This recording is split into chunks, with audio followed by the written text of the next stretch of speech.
The left side of the screen and the right, you can see some of the watch parties, Paul. Yeah. Absolutely. On our left side of the screen, you can see the school in India. And then the right side of the screen is the planetarium in Poland with students and fans of this crew cheering on what's about to be a momentous moment. They're good in the planetarium, keeping it dark in there for them. Okay, we're waiting to hear the confirmation that second stage LOX load is complete. That should be coming up momentarily. Stage 2, LOX load complete. There's that confirmation from Mission Control right on schedule. So the next major visual milestone we're likely to have from the outside of the spacecraft is going to be venting. Dragon is in auto idle. Confirmation there from Mission Control that we are in auto idle on board Dragon in that final minute and a half before launch. Now, we are expecting gas closeouts to be followed by some loud venting, and we're likely to see a larger cloud of liquid oxygen. Gas closeout has started. Expect loud venting. There's instructions to the crew, also right on schedule. And a great nighttime shot of Dragon sitting there at historic Launch Complex 39A with the AX-4 crew safely tucked inside with just over a minute to go until liftoff. Seated left to right inside Dragon from this camera's perspective, you have Tibor Kapu there on the left-hand side. Then beside him is our pilot, Shubhanshu Shukla. Then to the other side is armed. Falcon 9 is in startup and is now controlling. Is Commander Peggy Whitson, and Dragon then on the far side is Swadesh Wisniewski of ESA. Dragon, SpaceX, go for launch. AX-4 is go for launch. That is great news for Mission Control and from our crew on board Dragon. With that, we are just at T-minus 30 seconds to lift off of AX-4. Let's go AX-4.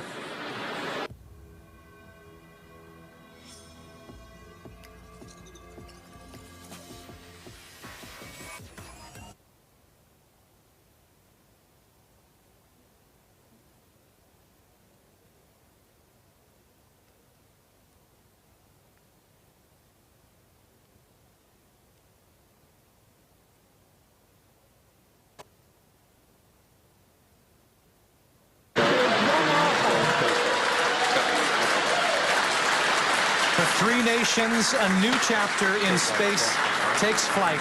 Godspeed, AX-4.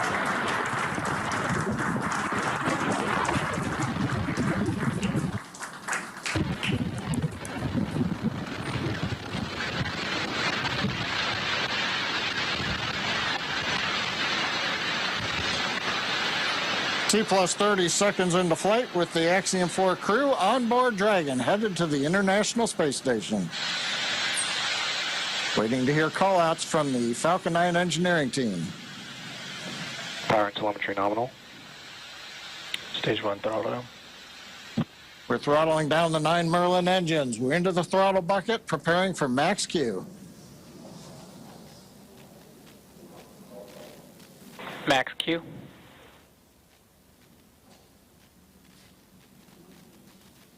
Vehicle is supersonic. We should begin throttling the Merlin engines back up now. Stage 1 throttle up.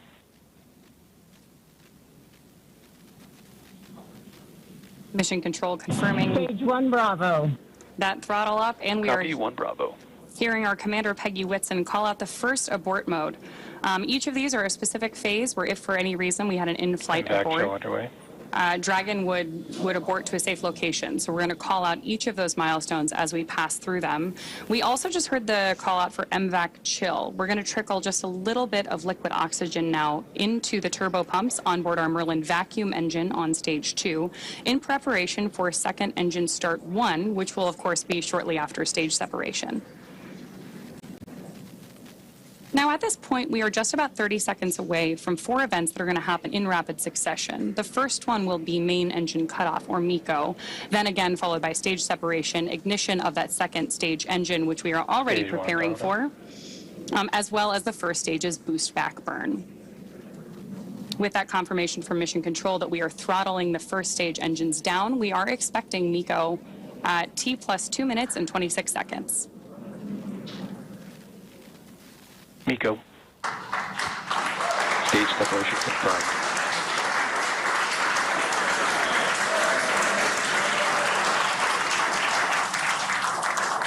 Stage 1 boost back startup. Back ignition. There we had confirmation of all 4 of those events. Incredible views on our screen here too as that first stage boosts its way back to Earth. Stage 2 Alpha. And confirmation Copy, from our 2 Alpha. commander that we have entered the 2 Alpha abort mode. Of course, we're getting lots of cheers from behind us here at Mission Control here in Hawthorne, California as well.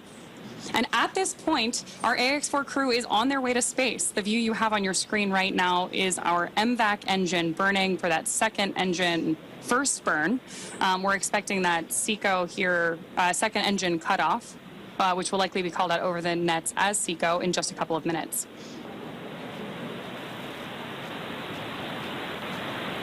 Stage 1 boost back shut down. Confirmation that the boost back burn on our first stage booster is now complete, and the booster is heading back toward the Florida coast to attempt a landing at LZ1.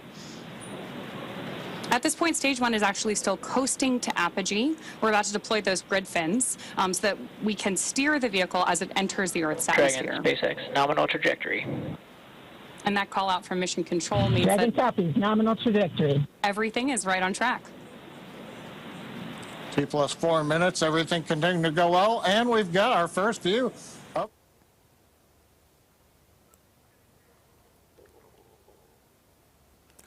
तो सीधी ये तस्वीरें आप देख रहे हैं जहां पर शुभांशु समेत 4 एस्ट्रोनॉट ने उड़ान भरी है स्पेस स्टेशन के लिए। रवाना कर दिए गए हैं। 31 साल बाद कोई भारतीय अंतरिक्ष में जा रहा है और ये बहुत बड़ा दिन है भारत के लिए, क्योंकि शुभांशु शुक्ला जो कि स्पेस स्टेशन पहुंचेंगे वो वहां पर जाके कई प्रयोग करेंगे। 3 अन्य एस्ट्रोनॉट भी स्पेस स्टेशन के लिए रवाना किए गए हैं। तो मिशन भारतीय समय अनुसार जिस तरीके से 12 बजे फ्लोरिडा में नासा के कनाडा स्पेस स्टेशन से लॉन्च होना था और उसी समय के मुताबिक स्पेस सेंटर से लॉन्च किया गया है। अंतरिक्ष के लिए रवाना हो चुके हैं चारों और ये बहुत बड़ा दिन रहा भारत के लिए, क्योंकि लगातार इसे लॉन्च करने की कोशिशें की जा रही थी। इसके पहले 3 से 4 बार हमने देखा इसे जो है पोस्टपोन कर दिया गया था। कुछ वजह सामने आई थी जिसकी वजह से, लेकिन 10 मिनट बाद रॉकेट से ये ड्रैगन स्पेसक्राफ्ट जो है अलग हो जाएगा और स्पेस पहुंचते साथ ही जो प्रयोग करने हैं शुभांशु शुक्ला को, इसके साथ ही जो एस्ट्रोनॉट गए हुए हैं उनके साथ वो तमाम प्रयोग भारत के लिए करेंगे। और 2027 में एक जो मिशन पर काम कर रहा है भारत, उसके लिए कई प्रयोग शुभांशु शुक्ला की तरफ से किए जाएंगे। तो इसके पहले 31 साल पहले राकेश शर्मा ने 1984 में अंतरिक्ष यात्रा की थी और उसके बाद 41 साल बाद ये मौका आया है जब शुभांशु शुक्ला अंतरिक्ष के लिए रवाना हुए हैं। बिल्कुल, भारत के अंतरिक्ष यात्री शुभांशु शुक्ला ने ये नया इतिहास रचा है। गौरव का क्षण है ये भारतवासियों के लिए, क्योंकि शुभांशु नासा के कैनेडी स्पेस सेंटर से अपने सहयात्रियों के साथ एक्सियोम 4 मिशन के तहत अंतर्राष्ट्रीय अंतरिक्ष स्टेशन के लिए उड़ान भर चुके हैं। लॉन्चिंग हो चुकी है, जिस लॉन्चिंग का लंबे वक्त से इंतजार किया जा रहा था। 6 बार से लॉन्चिंग बार बार टल रही थी, आखिरकार वो लॉन्चिंग सफल हो गई है। शुभांशु 4 सदस्यीय दल का हिस्सा है। एक्सियोम 4 मिशन भारत के लिए बेहद महत्वपूर्ण है और शुभांशु शुक्ला के लिए भी बेहद खास महत्व रखता है, क्योंकि शुभांशु शुक्ला का चयन आगे गगनयान के लिए भी हुआ है और भारतीय वैज्ञानिकों ने, इसरो ने इसको लेकर काफी तैयारियां की थी। इसमें जो बाकी के देश हैं, चाहे हंगरी की बात कर लें, नासा की बात कर लें, तो लंबे वक्त से इस मिशन को लेकर तैयारियां की जा रही थी और आज का दिन बेहद महत्वपूर्ण है। एक्सियोम 4 मिशन की लॉन्चिंग हो चुकी है। 4 अंतरिक्ष यात्री ISS के लिए रवाना हो चुके हैं। उड़ान उनकी तरफ से भर ली गई है। शुभांशु शुक्ला समेत 4 अंतरिक्ष यात्रियों को लेकर स्पेस एक्स का फॉल्कन 9 रॉकेट लॉन्च हो चुका है। चारों अंतरिक्ष यात्री कैप्सूल में बैठकर आईएसएस के लिए उड़ान भर चुके हैं। कल उनकी लैंडिंग होनी है आईएसएस पर और इस मिशन के तहत क्या कुछ जानकारियां वे जुटाने वाले हैं, बेहद महत्वपूर्ण ये हो जाता है। तो शुभांशु वहां 14 दिनों तक रहेंगे और 7 प्रयोग करेंगे जो भारतीय शिक्षण संस्थानों ने तैयार किए हैं। ज्यादातर जो स्टडीज होंगी वो बायोलॉजिकल स्टडीज होंगी। अंतरिक्ष में मानव स्वास्थ्य और जीवों पर असर देखना इसमें शामिल रहेगा। इसके अलावा नासा के साथ 5 और प्रयोग भी किए जाएंगे। लंबे अंतरिक्ष मिशनों के लिए डेटा जुटाया जाएगा और इस मिशन में जो प्रयोग किए जाएंगे वो भारत के गगनयान मिशन को मजबूत करेंगे। तो कुल मिलाकर 14 दिनों तक शुभांशु शुक्ला और उनके साथ जो 3 एस्ट्रोनॉट गए हुए हैं वो अंतरिक्ष में रहेंगे। 14 दिनों तक ही वहीं पर रहेंगे। 7 प्रयोग उनकी ओर से किए जाएंगे, अलग अलग स्टडीज की जाएंगी, डेटा जुटाया जाएगा अंतरिक्ष में कि मानव स्वास्थ्य पर वहां पर क्या असर पड़ता है, जीवों पर क्या असर देखने को मिलता है, और कुछ और स्टडीज भी की जाएंगी। 5 और प्रयोग किए जाएंगे और सभी डाटा वहां से वापस लाया जाएगा और नासा उस पे अलग अलग प्रयोग करेगा। बिल्कुल, इसके साथ ही शुभांशु शुक्ला कौन है, इस बारे में भी सब जानना चाहते हैं। लखनऊ से ताल्लुक रखते हैं शुभांशु। उनका जन्म 1986 में लखनऊ में हुआ था। पढ़ाई उनकी एनडीए से हुई है।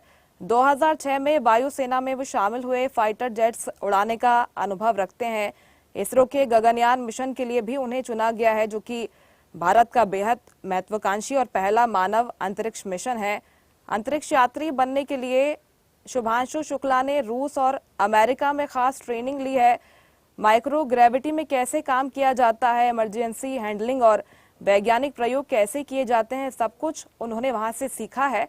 इसके लिए शुभांशु शुक्ला का इस मिशन में होना बेहद जरूरी हो गया था और उनकी भूमिका काफी मायने रखती है। शुभांशु 14 दिनों तक आईएसएस में रहने वाले हैं। 7 प्रयोग उनके द्वारा किए जाएंगे जो कि भारतीय शिक्षण संस्थाओं की तरफ से तैयार किए गए हैं। मानव स्वास्थ्य और जीवों पर असर देखना इसका खास उद्देश्य है। 5 और प्रयोग इसमें किए जाएंगे। शुभांशु शुक्ला खास तौर पर एक प्रेस कॉन्फ्रेंस भी उन्होंने जब की थी तो बताया था कि अपने साथ विशेष तौर से जो भारतीय मिठाइयाँ तैयार की गई हैं वो लेकर जा रहे हैं वहां पर।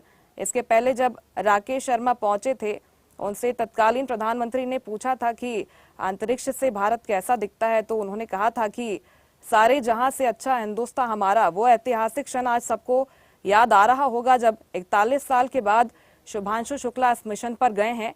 इसके बाद गगनयान में भी उनका क्या कुछ योगदान रहता है, ये देखना भी बेहद दिलचस्प होगा। प्रशंसा बिल्कुल, और बहुत ज़्यादा महत्वपूर्ण हो जाता है ये मिशन भारत के लिए, इसलिए भी क्योंकि जो डेटा वो लाएंगे शुभांशु वो बहुत ज़्यादा इम्पोर्टेंट रहेगा। और ये जो तस्वीरें आप देख रहे हैं, 2 तस्वीरें आप देखिए, अंतरिक्ष में भारत जो है कमाल करने वाला है और शुभांशु शुक्ला अब अंतरिक्ष में पहुंचने वाले दूसरे व्यक्ति हैं, क्योंकि इसके पहले 41 साल पहले राकेश पहुंचे हुए थे इस अंतरिक्ष में। और ये जो 2 तस्वीरें आप देख रहे हैं, उनके जो परिवार हैं, जो परिजन हैं, वो बेहद ही ज़्यादा खुश हैं। ये जो तस्वीरें हैं ये उत्तर प्रदेश की तस्वीरें हैं, जहां पर उत्तर प्रदेश के लोग भी गर्व से ओतप्रोत हैं इस वक्त, क्योंकि उत्तर प्रदेश के रहने वाले ही हैं शुभांशु शुक्ला और जो इतिहास रचने जा रहे हैं, इसलिए आज का दिन बेहद ही ज़्यादा बड़ा।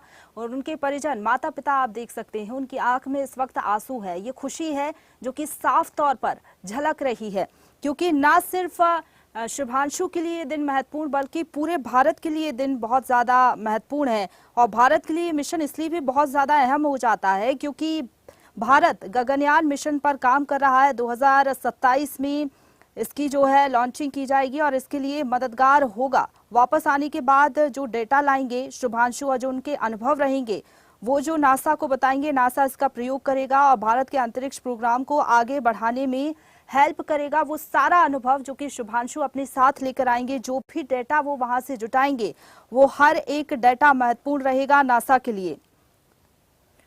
बिल्कुल, निश्चित तौर पर, और पूरे परिवार के लिए भी उनके बेहद गर्व का ये क्षण है। चाहे उनके स्कूल की बात कर लें, उनके स्कूल की तस्वीरें भी सामने आई थी। उनके स्कूल में बेहद खास तैयारियां यहाँ पर की गई है। बाकायदा लॉन्चिंग पैड वहाँ पर जैसी प्रदर्शनी वहाँ पर लगाई गई हैं और ये एक प्रेरणा भी है। जो बाकी के छात्र जो हैं वो शुभांशु से ये प्रेरणा लेकर अगर वो चाहते हैं स्पेस के क्षेत्र में आगे बढ़ना चाहते हैं, एस्ट्रोनॉट बनना चाहते हैं, अंतरिक्ष की यात्रा करना चाहते हैं, तो शुभांशु उनके लिए एक प्रेरणा स्रोत हैं। उनके स्कूल के लिए भी बेहद गर्व का क्षण है, उनके परिवार के लिए गर्व का क्षण है और पूरे भारत के लिए आज गर्व का क्षण है, क्योंकि लॉन्चिंग इस मिशन की हो गई है। एक्सियोम 4 मिशन भारत के लिए महत्वपूर्ण, लेकिन 3 देशों के जो वैज्ञानिक हैं वो इस मिशन में लगे हुए हैं। पोलैंड, अमेरिका, हंगरी, भारत के अलावा इन 3 देशों के साझा प्रयासों से इस मिशन की आज लॉन्चिंग हो गई है और आगे जो 15 दिन है वो काफ़ी महत्वपूर्ण रखते हैं, क्योंकि ISS पर जाकर ये जो तमाम एस्ट्रोनॉट्स हैं जानकारी इकट्ठा करने वाले हैं और आगे के अंतरिक्ष मिशंस के लिए ये एक्सियोम 4 मिशन बहुत महत्वपूर्ण हो जाता है। एक्सियोम स्पेस के अब तक के जो मिशंस थे, चाहे वो 2022 के पहले मिशन की बात कर लें, इसके बाद जो दूसरा मिशन 2023 में हुआ था लॉन्च, तीसरा मिशन 18 जनवरी 2024 को लॉन्च हुआ था, चौथा मिशन 8 जून 2025 को लॉन्च हुआ था। तो तमाम जो मिशंस हैं उन्होंने बहुत बेहतर काम किया है अंतरिक्ष के क्षेत्र में काम करने में, वहां से जो जानकारियां जुटाने में। अंतरिक्ष में रिसर्च और टेक्नोलॉजी पर यह मिशन काम करने वाला है। इसका मुख्य उद्देश्य अंतरिक्ष में साइंटिस्ट रिसर्च करना, टेक्नोलॉजी पर काम करना है। ये मिशन प्राइवेट स्पेस ट्रेवल को प्रोत्साहित करते हैं और भविष्य में कॉमर्शियल स्पेस स्टेशन, जिसको एक्सियोम स्टेशन हम कह सकते हैं, इसको स्थापित करने की दिशा में भी एक्सियोम स्पेस की योजना का ये हिस्सा माना जा रहा है। बाकी के अगर टेस्ट की बात कर लें तो वैज्ञानिक प्रयोग ये जो एस्ट्रोनॉट्स हैं वहां जाकर करने वाले हैं, माइक्रोग्रेविटी में कई तरह के प्रयोग यहाँ पर होंगे। ये तमाम हाईलाइट पॉइंट्स हैं जो कि बेहद महत्वपूर्ण स्थान रखते हैं। इसी वजह से भारत के लिए भी ये मिशन काफी खास हो जाता है।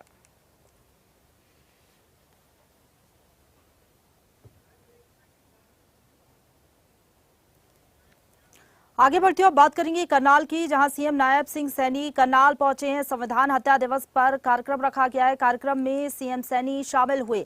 आपातकाल लगाए जाने के 50 वर्ष पूरे होने पर कार्यक्रम रखा गया। सभी बीजेपी के नेता और आमजन इस दौरान मौजूद रहे, तो सीएम सैनी भी शामिल हुए हैं। दरअसल आपको बता दें कि देश भर में जो बीजेपी है कार्यक्रम आयोजित कर रही है और संविधान हत्या दिवस के रूप में बीजेपी इसे मना रही है, तो बीजेपी के नेता आमजन भी इस दौरान मौजूद रहे।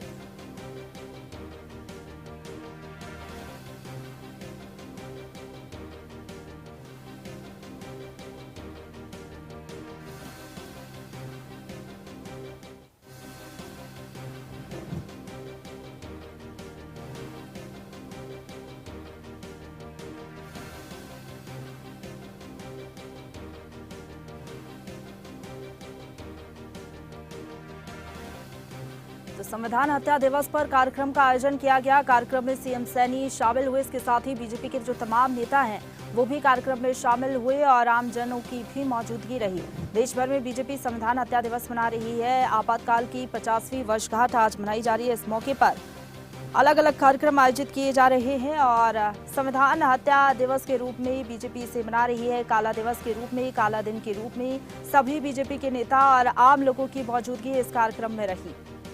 तो करनाल से खबर आपको बता दें, सीएम नायब सिंह सैनी करनाल पहुंचे और संविधान हत्या दिवस पर जो कार्यक्रम रखा गया था उसमें वो शामिल हुए। कार्यक्रम में सीएम सैनी की मौजूदगी रही। इसके साथ ही तमाम बीजेपी के कार्यकर्ताओं की भी मौजूदगी रही।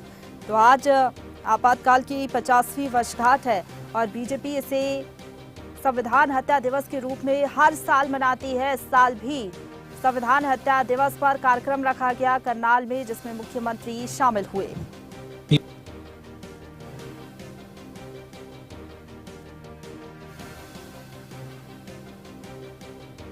इंदिरा गांधी ने जो आपातकाल लगाया था 50 साल पहले 1975 में, संविधान हत्या दिवस इसे बीजेपी बता रही है और कार्यक्रम का आयोजन इसी कड़ी में किया गया। चलिए आगे बढ़ते हुए जयपुर से बड़ी खबर आपको बता दें, मुख्यमंत्री भजनलाल शर्मा के आज के कार्यक्रम आप देखिए, लोकतंत्र सेनानी सम्मान समारोह, इसके साथ ही संगोष्ठी का आयोजन किया गया है। लोकतंत्र का काला अध्याय संविधान हत्या दिवस पर इस कार्यक्रम का आयोजन किया गया है। आपातकाल, इसके साथ ही डॉक्टर श्यामा प्रसाद मुखर्जी के बलिदान दिवस पर संगोष्ठी का आयोजन किया गया है। सीएम भजनलाल शर्मा इस कार्यक्रम में शामिल होंगे। डॉक्टर श्यामा प्रसाद मुखर्जी के बलिदान दिवस पर संगोष्ठी का आयोजन किया गया है। जयपुर में मुख्यमंत्री भजनलाल शर्मा इस कार्यक्रम में शामिल होने वाले हैं। इसके साथ ही लोकतंत्र सेनानी सम्मान समारोह और संगोष्ठी का आयोजन किया गया है। इन तमाम कार्यक्रमों में सीएम शामिल होने वाले हैं।